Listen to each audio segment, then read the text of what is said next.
WrestlingInc.com, right here with Brian Pillman Jr. How you doing? Sayre, Pennsylvania, Northern Tier Wrestling, NTW, a huge night tonight.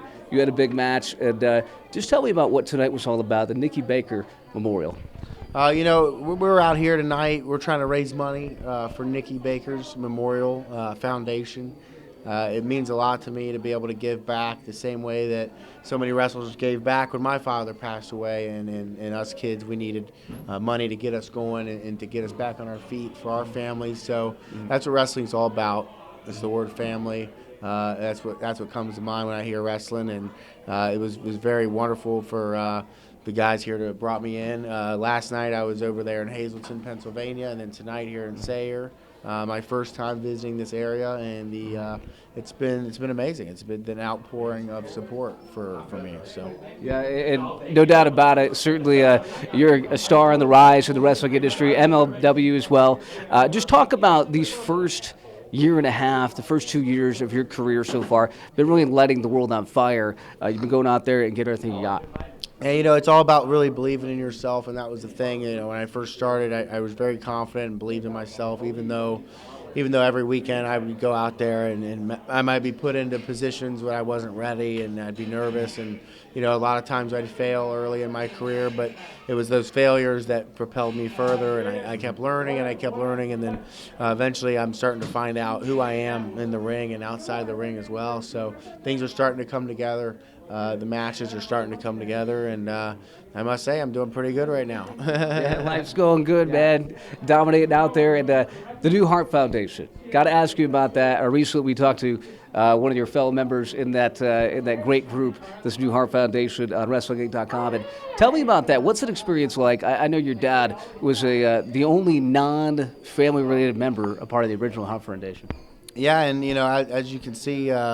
The Hart Foundation is very selective on who they let in and things like that. Tyson Kidd being another one now that was brought into the family with open arms, and the same thing was for me. I went up and trained in Calgary. I trained under Lance Storm and Bruce Hart and the whole Hart family. They brought me in and let me stay at their house sometimes, and we'd have dinner, we'd watch some pay-per-views together, and it truly is a family, and I'm truly blessed to be able to wear that Hart Foundation banner. Me and Davey Boy Smith Jr. and Teddy Hart, we're an exclusive faction, exclusive to MLW, and you can catch us on BN Sports USA or on YouTube on Saturdays. We're airing on YouTube as well, so it's a really cool experience to be. I was approached and contacted to do that and to be a part of that. Any idea maybe the old school sweet Hitman glasses being worn maybe? Well, no, I actually did have some really cool heart-shaped Gucci glasses, nice. But the office wasn't too excited about that look. I don't know what it was, but creatively they pulled that, so maybe I'll bust those out again, maybe not, but we'll see what happens. I got them. So. Yeah, that's what it's all about. And, Lance Storm, training with Lance Storm, certainly a guy who's synonymous, Calgary, Alberta, Canada, and all those things.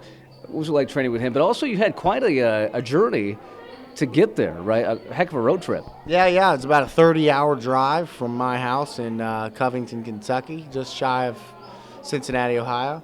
And, it was quite the journey. Me and my uncle, we went out. We took the scenic route out west. We went through the Badlands. We went through Yellowstone National Park and up through there. And Bear country. When we got to Calgary, we visited Banff. So a lot of outdoorsy stuff to do out west. It was definitely an adventure. But I knew I needed to go upon that. I needed to undertake that challenge and that adventure because I wanted to get the best training there was. Obviously, that's going to be done in Calgary, Alberta, Canada, under Lance Storm. It was a 3-month program, very rigorous.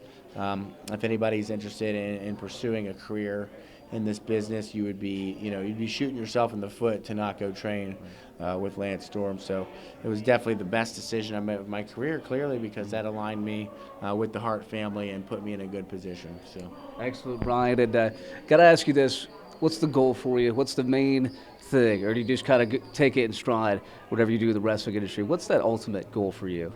Right now I'm taking it day by day, and my goals are constantly changing because the landscape of wrestling is constantly changing. So where maybe a few months ago it was my goal to get signed with the WWE, maybe that's different. Maybe I'm looking at different companies, whether it's Ring of Honor all elite wrestling. There's a lot of landscape out there. There's also Japan, and I'm doing a trip to London in April, so maybe I'll open up some more doors over there while I'm overseas. So it's really interesting to be a part of all this, and I'm excited to say that I don't know.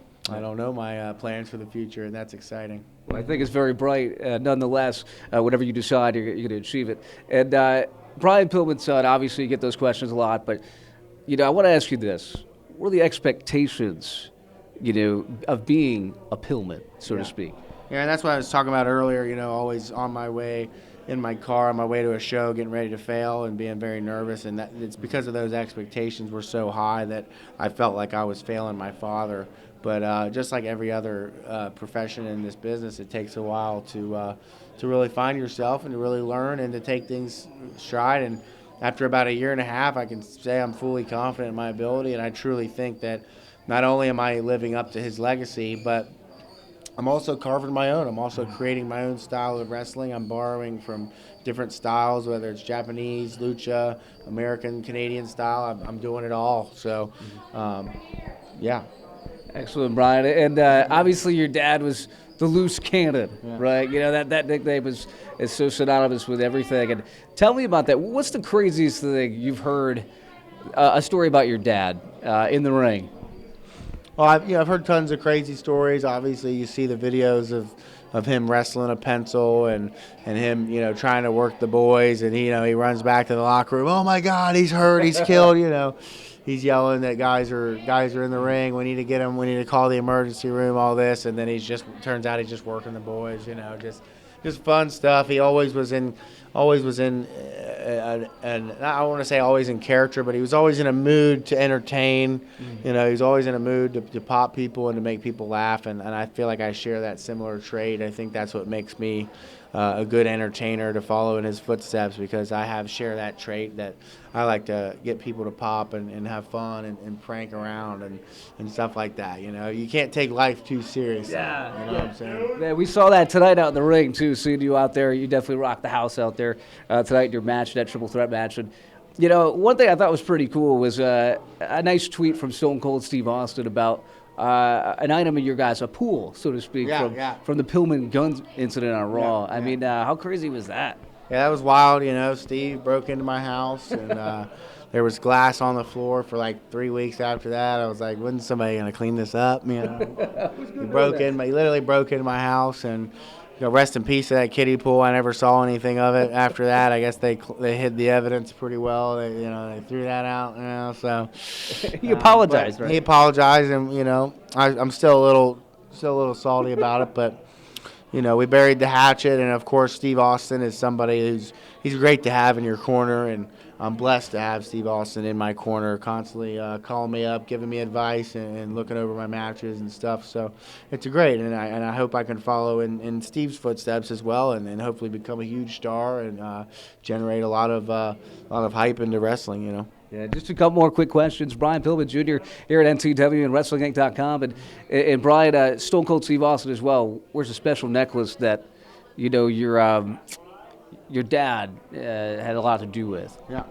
Yeah, the golden necklace he wears, and I'm sure I think he puts it up somewhere safe now in his house, so he doesn't lose it. But yeah, that's something very symbolic.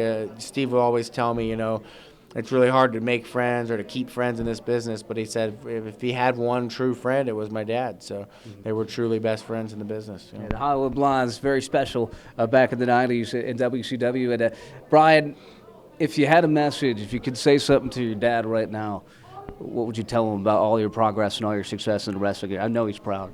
I would say thank you. Thank you, Dad. Thank you for this legacy. Thank you for giving me the name Brian. I know a lot of people don't believe it. They think, oh, it's just a gimmick. But no, my shoot name is Brian Pillman, and we kept our middle names separate. His middle name's William. My middle name's Zachary.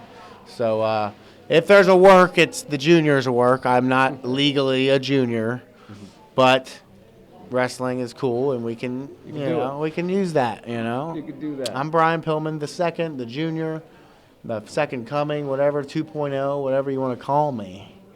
But thank you, Dad. Thank you for this amazing legacy, and thank you, the fans, for not only loving him and remembering him, but also respecting my work as a separate, and as a separate entity, and respecting what I'm doing in the ring, because it's all coming together now. So It really is. Brian Pillman Jr., final question here tonight is, you kind of just hit on it right there. Promo for Brian Pillman Jr. right there to that lens about your future, about what's next, about just getting better every single day. Yeah, like you said, every single day you fail, but you fail forward. There's no such thing as pure success. Nobody goes through it. Look at all the top guys, The Rock, John Cena, Steve Austin. They all went through it. They all had their ups and their downs. And right now I'm on an upswing. So if you want to be a part of that upswing, if you want to follow me, you can follow me on Twitter at Flying Brian Jr., Instagram at FlyingBrian41, and it only keeps going up from here. I can't tell you how insane it's been. And I went from having an Instagram with 500 people following me to 17,000 in a year and a half. So it's absolutely unreal the amount of support I'm getting, and I will continue to deliver and deliver and deliver. And follow us on Major League Wrestling, the new Hart Foundation. We are the new World Tag Team Champions. I love it. And usually what we do, Brian, is we sig out for WrestlingInc.com. How about you do that for us? Brian Pillman Jr., WrestlingInc.com. I'm Brian Pillman Jr., and you're watching WrestlingInc.com. Love it.